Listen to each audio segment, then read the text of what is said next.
Can we see from the side here? So this is kind of cool because this seam on Jack's shirt is sort of our indicator. Hands on your hips like you just were.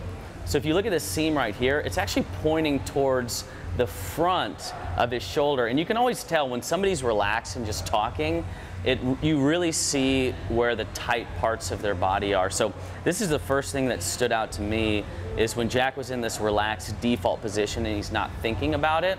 You can see that this angle of his arm is pointing his shoulder forward like that, which tells me that in his chest and in his pecs, he's kind of tight. So he'll default to this position because it's the most comfortable to account for those tight pecs. Now, if I were to put him into a different position like this, it feels awkward to maintain this position because his muscles right here are pulling that forward. So all those years of hitting the bench press, Jack, coming back to bite you.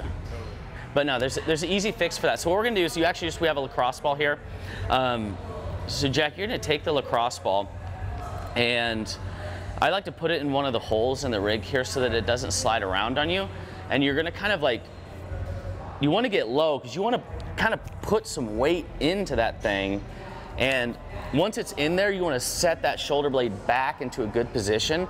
And then you're just gonna pretend like you're bench pressing the air, and that thing is gonna go, so like, there's your collarbone. It's gonna go just below your collarbone. We're gonna kind of start in here and work our way down, all right? Yep, getting that, yeah. So you're trying to put like 500 pounds into that ball like that.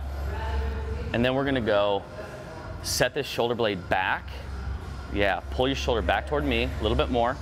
There you go. And now just go through a bench press. Yeah. How's that feel? So you can really tell just how matted down this area is for Jack. The fact that that is such a painful thing to go through in there just tells me he doesn't have a lot of range of motion in there.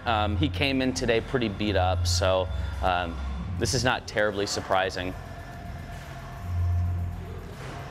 So you maybe want to do that like 10 or 15 times. And then, as we said before, go ahead and come out of that, Jack. So as we said before, anytime you mobilize or roll out or stretch one side of your body, you want to then activate the opposite side of your body. So in this case, we were mobilizing and stretching this area, so we want to activate the back side. So honestly, that could be as simple as just, activating your shoulder blades, pulling them back, 10, 15 times. So first, yeah, you just pull them back, yeah. So not up, but I want you to pull back and down, yeah. Good, yeah, so squeeze your shoulder blades together, good. Good, and so then by activating these muscles back here, we're gonna ensure that that mobilization we did sticks a little bit better. Cool.